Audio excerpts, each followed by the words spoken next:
بسم اللہ الرحمن الرحیم۔ السلام علیکم ناظرین، امید ہے آپ سب خیریت سے ہوں گے۔ میں ہوں آپ کا میزبان قیصر عباس، آج ایک نئے پروگرام کے ساتھ آپ لوگوں کے سامنے حاضر خدمت ہوا ہوں۔ ناظرین، ایک خوبصورت معاشرہ تبھی بنتا ہے جب معاشرے میں تمام افراد کے درمیان ایکویلٹی ہو، برابری ہو، مساوات ہو اور ان کے حقوق کا خیال رکھا جائے۔ آج کے ہمارے اس خوبصورت پروگرام میں ہمارے میزبان ہیں، ہمارے ساتھ اس وقت موجود ہے قراقرم ڈسیبلٹی فورم کے چیئرمین جناب حسن بلتی صاحب۔ ہم انہیں اپنے پروگرام میں خوش آمدید کہتے ہیں۔ السلام علیکم سر۔ ہاں، السلام علیکم۔ بہت بہت شکریہ آپ کا۔ آپ اور آپ کی پوری ٹیم کا شکریہ ادا کرتے ہیں کہ آپ لوگوں نے آج یہاں معذور افراد کی نمائندگی کرنے کا موقع فراہم کیا۔ آپ کا بہت شکریہ۔ ماشاء اللہ سے حسن بھائی، ہم آپ کو دیکھتے ہیں، آپ ایک ایز اے سوشل ورکر، سماجی شخصیت ہے گلگت بلتستان کے، اور آپ ان لوگوں کی آواز بنتے ہیں جن کی آواز کو دبایا جاتا ہے اور ان کے لیے کوئی پروسیجر، کوئی کام، کوئی ورک ہمیں نظر نہیں آتے، مگر آپ ہمیشہ ان کی جنگ لڑتے ہیں اور ان کے حقوق کے لیے آپ کام کرتے ہیں۔ تو کب سے آپ نے اس کام کا آغاز کیا ہے؟ میں جب دورے طالب علم میں تھا تو میں بہت سارے تنظیموں کے ساتھ کام رہا ہوں، اور جب میں کالج میں پڑھ رہا تھا تو میرے جیسے معذور افراد کے ساتھ بہت زیادتی ہو گئی، ان کے ایڈمیشن کے حوالے سے، کالج میں ایڈمیشن کے حوالے سے، ان کے ایکسیس کے حوالے سے۔ تو پھر 2011 اور 12 کے درمیان تھا، تو میں نے سوچا کہ کیوں نہ ہم اپنے معذور افراد کے حقوق کے لیے ایک تنظیم بنائے اور اس کو چلائے اور معذور افراد کے حقوق کے لیے جنگ لڑے۔ آپ لوگوں نے اس ٹائم سے شروع کیا کہ جی جی جی اپنے لیے کچھ کریں گے؟ جی جی جی اپنا لیے۔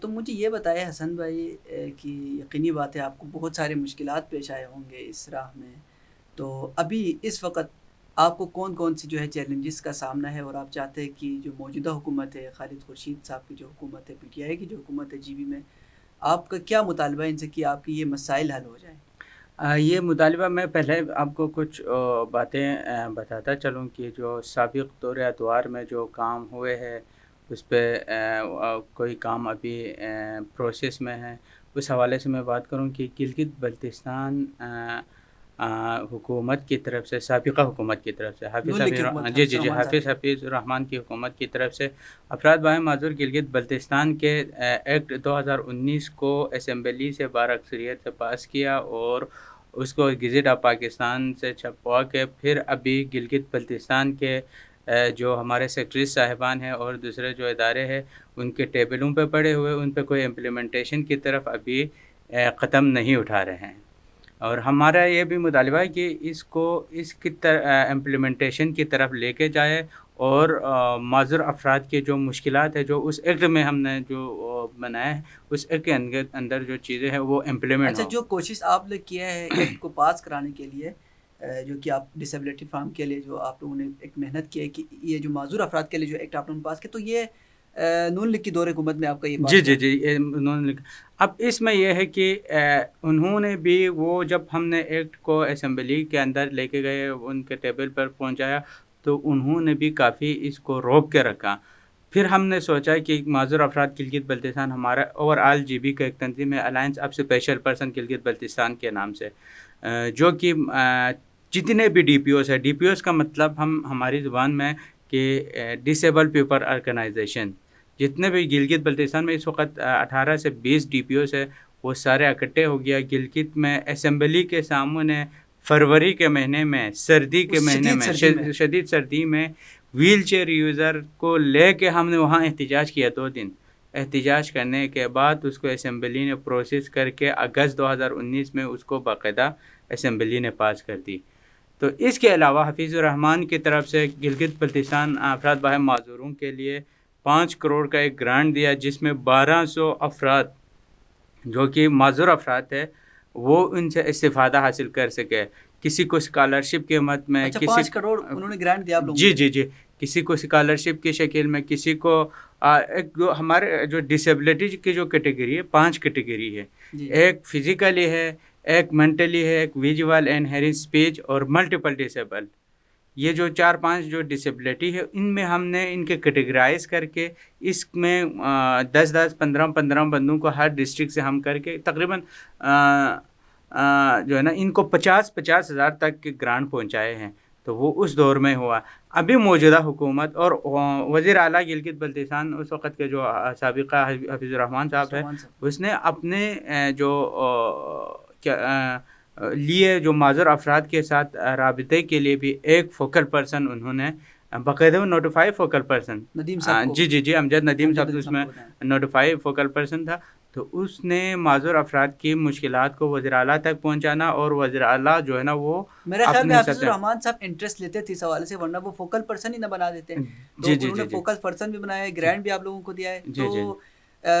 تو اس حوالے سے انہوں نے بڑا ان کے دور میں آپ لوگوں کے معذور افراد کے لیے ان کے بڑے بہت اچھے کام کی ہے. اور ہم امید کرتے ہیں کہ اس حکومت بھی اس کو دیکھ کے آگے کسی کو بھی لے کے آ کے معذور افراد کی بحالی کے لیے کام کرے. جیسے کہ انہوں نے پی ایس ڈی پی میں 1 ارب روپیہ رکھا ہے اس دفعہ. یہ نہیں کہیں گے کہ موجودہ حکومت نے کچھ نہیں کیا، انہوں نے 1 ارب روپیہ رکھا ہے. 2 سال ہو گئے، اس پہ کوئی کام نہیں ہو رہا ہے. یہ اداروں کی سستی سمجھے یا جس کی سستی سمجھے وہ خود سمجھنے والے سمجھے. تو اس 1 ارب کو ریہیبلیٹیشن کی طرف لے کے آنا ہے. گلگت بلتستان کے تمام اضلاع میں ریہیبلیٹیشن سینٹرز بنانی ہے، وہاں پہ معذور افراد کی بحالی ہونا شروع ہونا ہے وہاں پہ. تو ہم ابھی یہ مطالبہ کرتے ہیں اس پہ بھی کام کرے اور ریہیبلیٹیشن سینٹرز ہر اضلاع میں بنایا جائے. جی بالکل آپ درست فرما رہے ہیں. جیسے کہ نون لیگ کے آپ نے ذکر کیا، اس دور میں آپ لوگوں کا اس طرح سے خیال رکھا جاتا تھا. تو ابھی کی جو موجودہ حکومت ہے انہیں بھی چاہیے، جی بی کی جو حکومت ہے انہیں چاہیے کہ ان افراد کا خصوصی خیال رکھا جائے، کیونکہ ان کے لیے اس طرح سے بڑھ چڑھ کر جیسا کہ دوسرے شعبوں میں فنڈنگ ہوتی ہے، ایجوکیشن میں، صحت کی ہے، دوسرے جو اور بھی شعبے ہیں، تو ان کا بھی بھرپور خیال رکھنا چاہیے، کیونکہ یہ ہمارے جو معذور افراد بالکل. میں آپ کو ایک یہاں پہ ایک اور بھی میں بات کرتا چلوں کہ جس طرح کھیل کود میں ہم دیکھتے ہیں تو بہت سارے بجٹس ان کے پاس ہوتے ہیں، لیکن جب ہم افراد باہم معذور کہیں کھیل کے لیے جاتے ہیں تو کہیں ان کے پاس بجٹ موجود نہیں ہوتا ہے. وہ کہتے ہیں ہمارے پاس کچھ نہیں ہے. جی ہمارے پاس کچھ نہیں ہے، آپ یہ کریں. اور ایون اس سال ہم نے پورا پاکستان سے 3ری پوزیشن حاصل کی ہے. پشاور میں آل پاکستان اسپیشل اسپورٹ فیسٹیول ہوئے، اور میں پرسنلی شکریہ ادا کرتا ہوں راجہ ناصر علی خان صاحب اور منسٹر ایگریکلچر میثم کاظم صاحب. ان دونوں نے اپنے ذاتی اس پہ ہمیں تعاون کیا، اور ہم یہاں سے گلگت بلتستان سے اسلام پشاور گئے، اور وہاں سے 2 گولڈ میڈل، 3 سلور اور 1 ٹرافی جیت کے ہم گلگت بلتستان کے. جی نہیں، ان کے پرسنل وہ ہمارا پرسنل ہمیں سپورٹ کیا، کوئی گورنمنٹ کی طرف سے نہیں، وہ ان کے اپنے پرسنل کیپیسٹی پہ ہمیں سپورٹ کیا. اچھا مجھے بتائے حسن بھائی کہ جیسے کہ ایجوکیشن بہت زیادہ امپورٹنٹ ہے، تو ڈسیبل پرسن کے لیے کتنے اسکول اسپیشل جو ہے اسکول قائم کیا گیا ہے گلگت بلتستان میں، اور اس حوالے سے تھوڑا سا آپ ہمیں بتائیں ایجوکیشن کے حوالے سے کیا صورتحال ہے؟ ایجوکیشن کے حوالے سے میں یہ بتاؤں، جہاں نارمل لوگوں کے لیے بے پناہ مسائل گلگت بلتستان میں موجود ہے، وہاں معذور افراد کے لیے تو دگنا تگنا جو ہے نا مشکلات ہیں. ایک تو ان کے لیے سکول تک ایکسیس نہیں ہے، کوئی بھی سکول ہو وہ ایکسیسیبل نہیں ہے. ہمارے جو انجینئرنگ کو جو وہاں پہ ورکس جو ڈپارٹمنٹ ہیں، وہ کوئی بھی بلڈنگ بناتے ہیں تو وہ اس کو ایکسیس نہیں رکھتے ہیں. وہ لمبے سیڑھیاں رکھ کے ہمارے ساتھ، وہ تو معذور افراد کے ساتھ بہت زیادتی ہو رہا ہے. اور گلگت بلتستان میں اس وقت اسپیشل ایجوکیشن 3 ہے. ایک دیامر میں بنی ہے، ایک اسکردو میں بنی ہے، ایک گلگت میں بنی ہے. جی وہ بھی میں آپ کو بتاتا ہوں. اس 3 میں بھی جو پرائمری لیول کا ہے گلگت میں ہے، وہ فنکشنل ہے پرائمری لیول. 5 پاس کرنے کے بعد ان کے پاس اور کوئی چارہ نہیں ہے، وہ گھر بیٹھے. یا ڈاؤن سٹی میں آ جائے تو وہاں پہ ان کے لیے مشکلات آپ کو پتہ ہے کہ ایک بندہ اور ساتھ آنا پڑے گا، پھر ان کے فیملی لے کے آنے کے اتنے اخراجات ہمارے پاس موجود نہیں ہوتا ہے. اسکردو میں بلڈنگ تیار ہے، دیامر میں بلڈنگ تیار ہے، وہاں پہ کوئی ہو ہی نہیں رہا ہے. ریسنٹلی جو پوسٹیں ٹیچر کے جو وہ ہوئے تھے، تو ان میں سے بھی اسپیشل ایجوکیشن کے PC4 کو غائب کیا ہے. اسکردو اسپیشل ایجوکیشن اور دیامر اسپیشل ایجوکیشن کے PC4 جو ہے نا اس کو غائب کیا ہے. ابھی اسکردو میں ایک جو ہے نا اعزازی طور پر چلا رہا ہے، 60 اسٹوڈنٹ ہیں، اور وہ بھی بڑی مشکل سے جو ہے نا ایک بس ہے، اس بس میں لے جانا آنا بہت مشکل ہوتا ہے. بہت سارے لوگ ہمارے پاس آتے ہیں کہ ہمارے بچوں کو ہم نے پڑھانا ہے، کہیں کوئی ایسا ادارہ ہے، تو ہم کہتے ہیں اسپیشل ایجوکیشن میں جائے. وہاں پہ ٹیچر نہیں ہے، وہاں پہ نہ ان کی کوئی اسٹاف موجود ہے. ایک دو وہ بھی گلگت سے ہم لا کے اسکردو میں ہیں، تو ان کی مہربانی وہ کام کر رہے وہاں پہ، ٹھیک ہے نا. تو وہاں پہ نہ ہونے کے برابر ہے. ہم حکومت سے مطالبہ یہ کریں گے کہ گلگت اور بلتستان اور دیامار ڈویژن میں جو اسپیشل ایجوکیشن کمپلیکس ہیں، خصوصاً بلتستان اور دیامار کے PC4 کو فوری طور پر منظور کیا جائے اور اس کو میٹرک لیول تک کم سے کم لے کے جائے، ہائی لیول تک ان کو لے کے جائے، تاکہ معذور افراد گھر بیٹھ کے تعلیم حاصل کر سکیں. یہ تو رجا اعظم صاحب کی ذمہ داری ہے، کیونکہ ابھی وہ وزیر تعلیم بھی ہے GB میں، تو انہیں چاہیے کہ آپ جیسے کہ فنڈنگ کا آپ جو فنڈس رکھتے ہیں مختلف علاقوں میں، تو ڈسیبل پرسن کے، جیسے کہ حسن بھائی کہہ رہے ہیں کہ بہت نازک صورتحال ہے پورے GB میں، 3 میرے خیال میں انسٹیٹیوٹ آپ نے بتایا کہ اسپیشل پرسن کے لیے، اور ان کے بھی بہت سارے مسائل ہیں. اچھا حسن بھائی، ایجوکیشن کی حال تو آپ نے بتا دیا، اس کے بعد ہم چلتے ہیں آگے نوکریوں کی طرف. تو وہاں پر کیا کوٹا ہے، کیا سچویشن ہے کہ ڈسیبل پرسن کے لیے نوکریوں کا کیا کوٹا؟ اس میں یہ تھا کہ پہلے 2% کوٹا تھا، اس کے بعد جو 2019 میں ہمارے جو ایکٹ پاس ہو گئے، اس کے بعد 3% ہو گئے، GB میں 3%. لیکن ہم کہتے ہیں یہ بہت کم ہے. اب آپ ایک اندازے کے مطابق جو ہے نا، ایک ادارے نے سروے کیا، اس سروے کے مطابق اگر آپ گلگت بلتستان میں ڈسیبلٹی کا ریشو نکالے تو 70,000 سے زیادہ ہے. 70,000 سے زیادہ ڈسیبل موجود ہے. کتنے آبادی ہے گلگت بلتستان کی؟ 15-16 لاکھ کی آبادی ہے. اس میں سے آپ 70,000 نکالے تو کتنے بنے گے؟ واقعی کتنے رہیں گے آگے؟ ٹھیک ہے، تو ہم اس حساب سے ہمیں کوٹے درکار ہے. کم سے کم 5% معذور افراد کا کوٹا ہونا چاہیے. حکومت سے ہمارا مطالبہ یہ ہے کہ اس بل میں ترمیم کر کے 3% سے بڑھا کے 5% اس کو کیا جائے. 2% جی 3%. اب اس میں بھی ہم ابھی دیکھیں تو امپلیمنٹیشن میں بہت خرابیاں ہیں. وہ کہتے ہیں کہ اگر کسی اس میں آئے تو آپ یہاں پہ کام نہیں کر سکتے، ادھر کہتے ہیں آپ یہاں پہ کام نہیں کر سکتے. ارے پھر ہم کیا کریں؟ ہم بھیک مانگے کسی سے؟ ہمارے پاس اور کیا چارہ ہے؟ اب کوٹا ہی کسے کہتے ہیں؟ کوٹا آپ نے اس سیٹ کو فل کرنا ہے. اب اس کو کہتے ہیں کہ جو ہے نا آپ کے لیے یہ مسئلہ ہے تو آپ اس کیٹیگری میں نہیں آ سکتے، آپ اس کیٹیگری. اور خصوصاً ہمارے ہاں GB میں سب سے زیادہ پیچھے ہوئے جو طبقے ہیں ویل چیئر یوزر اور نابینا افراد ہیں، ان کے لیے بہت مشکلات ہے. اور جاب میں بھی دیکھا جائے تو ان کو بہت اگنور کیا جاتا ہے، اور وہ جاب سے جو ہے نا ہاتھ دھو بیٹھتے ہیں. ان کے پاس کوئی جاب نہیں ہے، خصوصاً نابینا اور ویل چیئر یوزر ہیں. جی بالکل. چلے جی، یہ بھی ہے حکومت سے ان کا مطالبہ بھی ہے، اور بے شک ضروری بھی ہے کہ 3% بہت کم ہے. 70,000 اگر معذور افراد ہیں تو یہ بیچارے آخر جائے تو کہاں جائے اگر حکومت ان کا سہارا نہیں بنے اور ان کے لیے اس طرح کی چیزوں میں آپ ان کو جگہ نہ دے، اسپیس نہ دے. اور تو یہ تو بڑا ان کے لیے ایشو ہوگا. یہ 70,000 افراد جائے تو کہاں جائے. تو ان کا مطالبہ یہ ہے کہ 3% سے بڑھا کر 5% تک آپ اس چیز کو کرے، کوٹا بڑھائے، تاکہ یہ لوگ بھی ایک سکھ کے جو ہے زندگی بسر کر سکے اور ان کی زندگی بھی آسان ہو سکے. اچھا حسن بھائی، میں نے سنا ہے کہ ایک اخبار میں بھی پڑھ رہا تھا کہ بلدیاتی الیکشن میں یہ ایک پازیٹیو پوائنٹ ہے کہ آپ لوگوں کے لیے بھی جو الیکشن ہونے جا رہے ہیں، بلدیاتی الیکشن میں آپ لوگوں کو بھی کوئی سیٹس مل رہے ہیں، تو کیا کہیں گے اس پہ؟ اس پہ بھی میں شکریہ ادا کرتا ہوں صوبائی حکومت کا. انہوں نے اس دفعہ ہم یہ نہیں کہتے کہ صوبائی حکومت نے کچھ نہیں کیا. میں نے آپ کو پہلے بھی کہا کہ PSDP میں 1 ارب روپے انہوں نے رکھا ہے. اب اس پہ کام نہیں ہو رہا ہے، مسئلہ کام میں سستی ہے. ٹھیک ہے، ابھی جو اخبارات میں آئے ہیں کہ بلدیاتی ایکٹ، لوکل گورنمنٹ ایکٹ، اور اس میں بھی جو ہے نا ہمارا جو اگر آراء چاہیے، معذور افراد کی جو رائے چاہیے، وہ ہم آپ کو دینے کے لیے تیار ہے. آپ ہمارے پاس آئے، ہم آپ کو بتا دیں گے کہ ہمارے کیا نیڈس ہیں، بتا دیں گے. اور یہ حوصلہ افزا بات ہے کہ اس دفعہ انہوں نے کونسلرز جو ہے نا اس کا ایک باقاعدہ نوٹیفائی کی ہے کہ معذور افراد تمام اضلاع میں میرا خیال سے جو ہے نا وہ کونسلر بنیں گے. اور ساتھ میں اس کے لیے بھی میں ہمارے ایک لیڈر ہے، ڈسیبلٹی لیڈر ارشاد کاظمی صاحب، سید ارشاد کاظمی صاحب گلگت سے ہے، وہ بلائنڈ ہے خود، تو ان کی بھی رول ہے، کیونکہ اس نے وہاں پہ جو سیکرٹری صاحب ہے ان کے ساتھ بیٹھ کے اس پہ بڑے کام کی ہے. اچھا حسن بھائی، آپ جیسے کہ کام کرتے سوشل ورکرز ہیں، معذور افراد کے لیے باہر نکلتے، تو ظاہری بات ہے ہزاروں بندوں سے آپ کی ڈیلنگ ہوتی ہے، لوگوں سے ملنا، اور NGOز کے پاس آپ جاتے ہیں، تو عوام کی طرف سے کیا رسپانس ہے آپ کے لیے اسپیشلی؟ عوام کی طرف سے جو 2016-17 تک عوام بالکل جو ہے نا اس چیز کو چھپا رہے تھے. لوگ چھپا کے اپنے گھروں میں محدود کر کے رکھتے تھے. ہم نے ایسے ایسے گھر دیکھے ہیں جہاں ہم مال مویشی رکھتے ہیں نا، وہ ایک شرم محسوس کرتے بالکل ہیں ہم مال مویشی رکھتے ہیں، اس میں معذور افراد کو رکھ کے باہر سے کھانا جس طرح ہم دیتے ہیں انہیں، دیتے پھینک دیتے ہیں، پھینک دیتے دیتا ہیں، بھی نہیں ہے، جی جی پھینک دیتے ہیں اندر. تو ایسے لوگوں کو بھی ہم نے دیکھے. آج کل ہم یہ فخر سے ہم کہہ سکتے ہیں کہ ہماری جو ایڈوکیسی ہے، ہمارے جو گھر گھر تک ہمارے جو پیغامات ہے گھر گھر تک پہنچے ہیں، اور آج کل لوگ خود ہمیں ڈھونڈ کے ہمارے پاس آ رہے ہیں. پہلے ہم لوگوں کے پاس جاتے تھے، اب لوگ ہمارے پاس آئے ہیں. تو اس کا مطلب جو ہے نا ابھی ایکسیپٹینس شروع ہو گئے.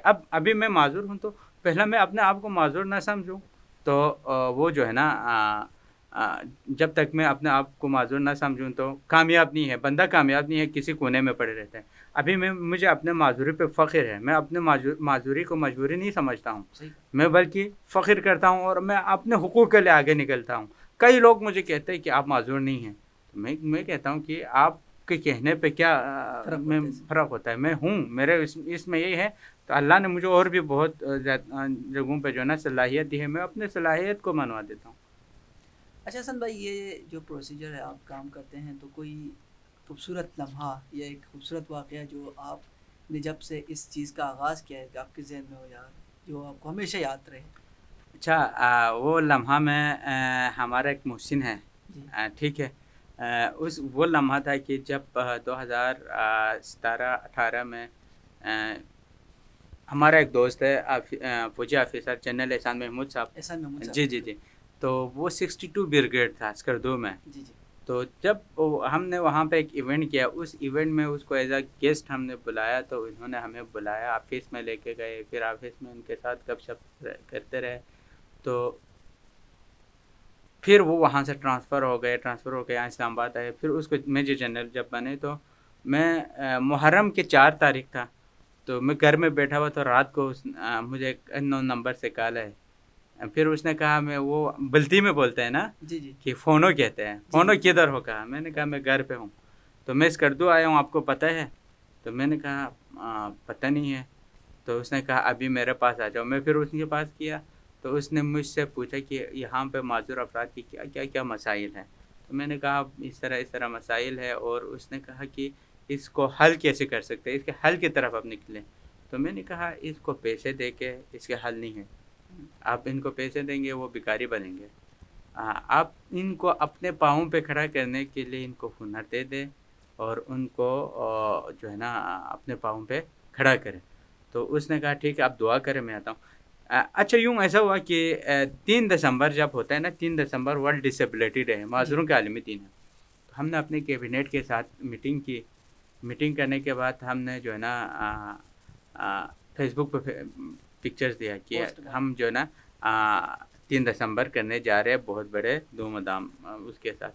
تو جو ہی ہمارے پوسٹ اپلوڈ ہو گئے، اگلے اس کے 2 گھنٹے کے بعد مجھے کال آیا کہ میں آپ کے جو ایونٹ ہے اس ایونٹ کا مہمان خصوصی میں ہوں گا، جنرل احسان محمود صاحب نے. تو میں بہت حیران ہو گیا. مجھے شاک لگی وہاں پہ، یار یہ کیا ہو رہا ہے. جی جی. تو پھر میں ڈی سی کے پاس گئے، اے سی کے پاس گئے، تو وہ لوگ مجھے لفٹ ہی نہیں کرا رہے تھے. جی جی. لفٹ ہی نہیں کرا رہے تھے. تو جب اگلے دن جو وہ تھا کیا کہتے ہیں ایونٹ تھا، تو رات کو ڈی سی کا کال آتے ہیں مجھے کہ حسن صاحب جو ہے نا آپ کے جو ایونٹ ہے اس میں ہمارا چیف سیکرٹری صاحب بھی آ رہے ہیں، تو کائنڈلی آپ جو ہے نا آپ کو جو بھی ضرورت ہے آپ مجھ سے لے لو، ہمارے ساتھ بھی ہم بھی آپ کے ساتھ کریں گے. میں نے کہا ہمارا جو ہے نا وہ مکمل ہو گئے تیاری، ہمیں کسی چیز کی ضرورت نہیں ہے، بلکہ ہم آپ کے پاس آئے، آپ نے خود ہمیں دھکے دے کے نکال دیے. تو اس دن وہ وہاں پہ پورا ایڈمنسٹریشن آئے، وہاں پورے لوگ آئے. تو اس دن سے جو ہے نا ہمارے اندر ایک نئی ولولہ پیدا ہوئے، اور اس دن سے معذور افراد کے جو مرال ہے بہت بلند ہوئے. اور چیف سیکرٹری خود اس میں ایز اے مہمان تھے. چیف سیکرٹری خود آئے. جی جی جی جی. چلے یہ ہمارے تھے حسن بھائی جو کہ ہمیں 87% کے حوالے سے بیان بتا رہے تھے گلگت بلتستان کے حوالے سے. اور میں ایک اور بھی بات کہوں کہ اس میں ہمارے جو گلگت بلتستان کے غریب طبقہ، بیچار طبقہ، نادار طبقوں کے جو دلی آواز ہے، اور خصوصاً ہم معذور افراد بھی کہتے ہیں کہ ہمارا بھی دلی آواز ہے. ہمارا بھی آپ جو ہے نا رہنما ہے. آپ کی رہنمائی ہی ہے جس کی بدولت آج ہم بولنے کی جسارت کرتے ہیں. جی جی ہمارے جو آغا علی رضوی صاحب ہیں جی جی ان کی بھی ہمیں بہت بڑی خدمات ہیں اور ہم دعا کرتے ہیں کہ آغا علی صاحب کو اللہ تعالیٰ اپنے حفظ و امان میں آغا علی رکھے. صاحب جی جی عموماً ہم انہیں دیکھتے ہیں کہ مختلف ایشوز پہ وہ سب سے پہلے فرنٹ پہ آئے. ابھی بھی آپ دیکھیں سردیوں کا موسم ہے, سخت سردی ہے اسکردو میں, بالکل بالکل اور وہ فرنٹ پہ عوامی بالکل حقوق کے لیے کبھی وہ شگر جا رہے ہیں, بالکل کبھی بالکل کھرمانگ جا رہے ہیں. تو اس کو مطلب سارے یہی کہتے ہیں کہ آغا صاحب جو ایک عوامی لیڈر ہے اور بالکل ہر دل میں بستے ہیں. وہ غریبوں کا لیڈر ہے. آغا غریبوں کی آواز ہے. غریبوں کی جس آواز. طرح ہم جیسے جو ہے نا ہمارے جو افراد باہم معذور جو کہتے ہیں نا ان کی بھی دلی آواز ہے آغا علی رضوی. چلے ماشاء اللہ. جی حسن بھائی ہمارے ساتھ ہیں, اور حسن بھائی نے گلگت بلتستان کے ڈسیبل پرسنز کے حوالے سے ہمیں بتایا وہاں کی جو مشکلات ہے, انہیں جو چیزیں چاہیے ابھی اور جو ان کا مطالبہ ہے. تو انہوں نے ہی جو مین جو چیز ہے میں نے جو سمجھا ہے, نوکریوں کے حوالے سے 3% سے 5% کرنے کا ان کا مطالبہ ہے, اور ساتھ ساتھ ایجوکیشن کے حوالے سے بھی وہاں پر بہت سارے مشکلات کا سامنا کرنا پڑا ہے. صرف 3 ایجوکیشن ہے جو ہے سینٹرز ہیں پورے گلگت بلتستان میں, دیامر, گلگت اور اسکردو میں. اور بھی بہت سارے مسائل ہے. گورنمنٹ سے یہ مطالبہ ہے کہ ان کے جو ہے مشکلات کو مد نظر رکھتے ہوئے ان کے لیے اسپیشل فنڈز جاری کیا جائے, اور ان کے لیے نوکریوں میں کوٹا دیا جائے, ایجوکیشن سیکٹر کو بھی بحال کیا جائے, بہتر کیا جائے, تاکہ یہ ہمارے جو معذور افراد ہیں معاشرے کا ایک خوبصورت معاشرے کی تشکیل, جو کہ پہلے بھی میں نے کہا کہ برابری مساوات سے ہوتی ہے, ان کا خیال رکھا جائے تاکہ گلگت بلتستان ترقی کر سکے, پاکستان ترقی کر سکے.